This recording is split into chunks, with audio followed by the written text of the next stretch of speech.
ಅಧಿಕಾರಾಗಿ 35 ವರ್ಷ 84ರಾಗ ನಾವು ಉತ್ತರಾಧಿಕಾರಿ ಆಗಿವಿ. ಆಗಿಂದನೂ ಇಲ್ಲೇನು ಕೆಲವರೊಳಗೆ ನಡೀತದ ಅಂತ ಕೇಳ್ತಿದ್ದೀವಿ. ಹೋದ ವರ್ಷ ಬಂದಿವಿ. ಗುರುಗಳು ಆ ಹಿಂದಿನ ದಿನ ಹೋಗಿದ್ರು. ಇವತ್ತು ಶಿವಾನಂದ ಭಾರತಿ ಅಪ್ಪಗಳ ಆಶೀರ್ವಾದ ಪಡಿತಾ ನೀವು ನೆನಪಲ್ಲಿಟ್ಕೊಳ್ಳಿ, ಅವ್ರ ಮಾತು ಕೇಳೋದೇನೋ ಸರಿನೇ ಸರಿ, ಮಾತು ಕೇಳೋದೇನೋ ಸರಿನೇ ಸರಿ, ಇನ್ನೇನು ಮಾಡೋ ಅವಶ್ಯಕತೆ ಇಲ್ಲ. ಸಾಕು ನೀವು ಶಿವಾನಂದ ಭಾರತಿ ಮಹಾರಾಜಕ್ಕೆ ಜೈ ಅಂತಂದ್ರ ನಿಮ್ಮ ಜೀವನ ಪಾವನ, ಮುಗಿತೀನೇನು ಇಲ್ಲ. ಶಿವಾನಂದ ಭಾರತೀಯವರ ಅಪ್ಪಗಳ ಬಗ್ಗೆ ಭಜನೆ ಮಾಡಿದ್ರೆ ಸಾಕು, ನಿಮ್ಮ ಜೀವನ ಪಾವನ. ಇದಕ್ಕಿಂತ ಇನ್ನೇನು ಬೇಕಾಗಿಲ್ಲ. ವೇದಾಂತ ಅಂತಂದ್ರೆ ನೆನಪಲ್ಲಿಟ್ಟುಕೊಳ್ಳಿ, ಸಮರ್ಪಣೆ ಆಗಿಬಿಡೋದು. ಸಮರ್ಪಣೆ ಆಗಿ ಮಾತಾಡ ಆಗಬಾರದು. ನೆನಪಲ್ಲಿಟ್ಟುಕೊಳ್ಳಿ, ಮೊದಲ ಹಾಲಿರ್ತದೆ. ಮೊದಲ ಹಾಲು ಹಿಂಡ್ತಿರಲಿ ಮುರಾಗ ಹಾಲು ಮುಂದೆ ಏನಾಕೈತಿ, ಮೊಸರು ಮಾಡ್ತೇನೆ.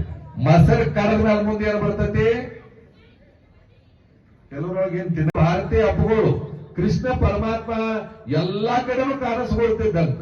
ಹಂಗ ನನಗನಿಸಿದ ಮಟ್ಟಿಗೆ ಎಲ್ಲಾ ಮಠಗಳಿತ್ತು, ಎಲ್ಲಾ ಕಡೆನೂ ಕೂಡ ಏಕಕಾಲದಲ್ಲಿ ಕಾಣಿಸುವಂತ ಅಪರೂಪದ ಗುರುಗಳು ಶಿವಾನಂದ ಭಾರತೀಯ ಅಪ್ಪಗಳು. ಬಹುಶಃ ನಿಮಗೆ ಗೊತ್ತಿರಲಿ, ಶಿವಾನಂದ ಭಾರತೀಯ ಅಪ್ಪಗಳು ಇಲ್ಲ ಅನ್ಕೊಂಡು ಯಾರೂ ಇರಂಗಿಲ್ಲ. ಎಲ್ಲರ ಕಡೆನೂ ಅವರು ಇರ್ತಾರೆ. ಯಾಕಂತಂದ್ರೆ ಅವರು ಕರುಣಾ ಸಮುದ್ರರಾಗಿರ್ತಾರೆ. ಜೊತೆಗೆ ಅವರು ಶಿಷ್ಯರಾಗಿರ್ತಕ್ಕಂಥ ಪರಮ ಪೂಜ್ಯ ಮುಕ್ತಾನಂದ ಭಾರತಿ ಮಹಾಸ್ವಾಮಿಗಳು, ಅವರನ್ನು ನಾವು ನೋಡಿದ್ದೀವಿ. ಅವರನ್ನು ನೋಡಿವಿ, ನಾವು ಅನಿಸ್ತಿತ್ತು ಅವ್ರು ಬಹುಶಃ ನಿಮ್ಗೆ ಗೊತ್ತಿರ್ಲಿ, ಅವ್ರ ಮೊದಲ ಪೈಲ್ವಾನ್ ಅವ್ರೇನು ಯಾರಿಗೂ ಸೊಪ್ಪು ಹಾಕೋ ಸ್ವಾಮಿನೂ ಅಲ್ಲ ಅವರು.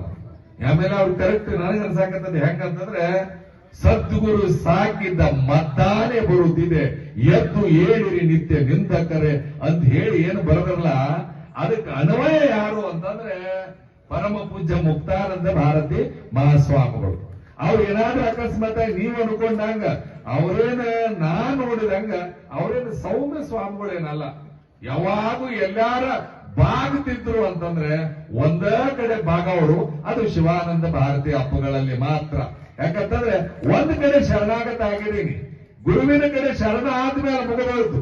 ನಾನು ಇದು ಬಹುಶಃ ಹೊರಗೆ ಕುಸ್ತಿ ಆಡಿ ಬಂದವ, ಆದ್ರೆ ನನ್ನ ಗುರು ಒಳಗೆ ಕುಸ್ತಿ ಹಿಡಿಯಾಕ ಕಲಿಸಿದಾನೆ. ಗೊತ್ತಿರ್ಲಿ ನಿಮಗೆ, ಇಂದ್ರಿಯಗಳದಲ್ಲ, ಕಾಮ, ಕ್ರೋಧ, ಲೋಭ, ಮೋಹ, ಮದ, ಮತ್ಸರ ಅನ್ನುವ ಈ ಇವ್ರ ಜೊತೆ ಕುಸ್ತಿ ಹಿಡಿಯೋ, ಆ ಕುಸ್ತಿ ಸಾಕಂತ ಹೇಳಿ ಮುಕ್ತಾನಂದರಿಗೆ ಆಧ್ಯಾತ್ಮದ ಕುಸ್ತಿಯನ್ನ ಕಲಿಸಿದವರೇ ಶಿವಾನಂದ ಭಾರತೀಯ ಅಪ್ಪಗಳು. ಎಂತ ಪುಣ್ಯಾತ್ಮ ಅಂತಂದ್ರೆ ನಿಮ್ಗೆ ಗೊತ್ತಿರ್ಲಿ. ನೀವು ಅನ್ಕೋಬಹುದು ಅವ್ರು ಇರ್ಬೇಕು, ಇಷ್ಟ ಇದ್ದವು ನಾವ್ ಅಂತೀವಿ. ಕರೆ ನಮ್ದು ಎಷ್ಟು ದಿನ ಇರ್ಬೇಕು ಅಷ್ಟು ದಿನ ಇರ್ತೀವಿ. ಮಾತಾಡ ಹಂಗಾಗಬಾರ್ದಾಗಿತ್ತು, ಹಿಂಗಾಗಬಾರ್ದಾಗಿತ್ತು. ನೀವ್ಯಾರು ಅದನ್ನ ಹೇಳೋರು? ನಮ್ಮ ಕಡೆ ಏನೂ ಇಲ್ಲ. ಆದ್ಮೇಲೆ ಹೇಳಾಕ ನೀವ್ಯಾರು? ಮತ್ತೆ ನೀವೇನ್ ತಂದವರು, ಕೊಟ್ಟವರು, ಏನ್ ಮಾಡಿದವರು? ಇಳೆ ನಿಮ್ಮ ದಾನ, ಬೆಳೆ ನಿಮ್ಮ ದಾನ, ಸುಳಿದು ಸೂಸುವ ಗಾಳಿ ನಿಮ್ಮ ದಾನ. ನಿಮ್ಮ ದಾನವನ್ನುಂಡು ಅನ್ಯರ ಪೊಗಳುವ ಕುಂದಿಗಳಿಗೇನೆಂಬೆ ರಾಮನಾಥ. ಎಲ್ಲವೂ ಅವ ಕೊಟ್ಟ ಮೇಲೆ ಆಯುಷ್ಯನೂ ಅವನ ಕೊಟ್ಟಿರ್ತಾನಲ್ಲ. ಆದ್ರೆ ಒಂದೇನಂತಂದ್ರೆ ಗುರುವಿನಿಂದಲೇ ಅವರು ಮೋಕ್ಷವನ್ನ ಪಡೆದು ಇವತ್ತು ಎಲ್ಲಾ ಕಡೆ ಗುರುವಿನ ಸಾನ್ನಿಧ್ಯದಲ್ಲಿನೇ ಪೂಜೆ ಮಾಡ್ತಿದ್ದಾರೆ ಅಂತಂದ್ರೆ ಮುಕ್ತಾನಂದರು ಪಕ್ಕಾ ಮುಕ್ತಿಯನ್ನು ಹೊಂದಿದ್ದಾರೆ ಅನ್ನೋದರಲ್ಲಿ ಎರಡು ಮಾತಿಲ್ಲ ಅನ್ನೋದನ್ನ ಈ ಸಂದರ್ಭದಲ್ಲಿ ಹೇಳಲಿಕ್ಕೆ ಇಚ್ಛೆ ಪಡ್ತೇವೆ. ಬಹುಶಃ ನಾವು ಬಹಳ ವರ್ಷದಿಂದಲೂ ಈ ಬಗ್ಗೆ ಕೇಳ್ಕೊಂತಾನೆ ಇದ್ದೀವಿ ನಾವು. ಬಹಳ ಆಯ್ತಾ?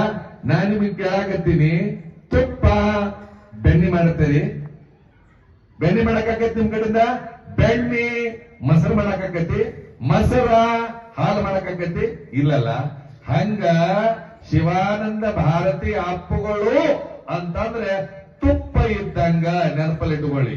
ಆ ತುಪ್ಪ ಆಗಿರುವ ಗುರುವಿನಲ್ಲಿ ಸುಮ್ಮನೆ ನಾವು ಒಪ್ಪಿಸಿಕೊಂಡು ಅವರ ಭಜನೆ ಮಾಡಿದ್ರೆ ಸಾಕು. ಯಾಕಂತಂದ್ರೆ ಇವತ್ತು ಏನೇನು ಬೇಕಾಗಿಲ್ಲ, ಅವರ ನಾಮಸ್ಮರಣೆಯೇ ನಿಮ್ಮ ಬದುಕಿಗೆ ಅರ್ಥವನ್ನ ಕೊಡ್ತದೆ ಅನ್ನೋ ಮಾತನ್ನ ಹೇಳ್ತಾ ನೀವು ಅನ್ಕೊಂಡಿರಿ ಬಹುಶಃ ಕೆರೂರಿನ ಸದ್ಭಕ್ತರು ಸ್ವಾಮಿಗಳು ಮಾತಾಡಕ್ ಬರೀದ್ ನಾವೇನೋ ಒಂದ್ ನೆಪ, ಯಾವ್ದೋ ಒಂದು ನೆಪದಿಂದ ನೋಡೋದು, ಗುರುಗಳು ದರ್ಶನ ಪಡೆದು ಹೋಗೋಣ ಅಂತ ಹೇಳಿ ಬಂದೀವಿ. ಬಹಳಷ್ಟು ಸಂತೋಷ ಆಯ್ತು. ಆ ಸಂತಿ ಬಿಟ್ಟ ನೀವು ಈ ಆಧ್ಯಾತ್ಮದ ಸಂತಿಗೆ ಬಂದಿದ್ದೀರಲ್ಲ, ನಿಮ್ಮ ಬದುಕು ಬಂಗಾರ ಆಗ್ತದೆ ಅನ್ನೋ ಮಾತನ್ನ ಹೇಳ್ತಾ ನನ್ನ ಮಾತಿಗೆ ವಿರಾಮ ಕೊಡ್ತಾ ಇದ್ದೇನೆ. ಜೈ ಗುರುಶಾ.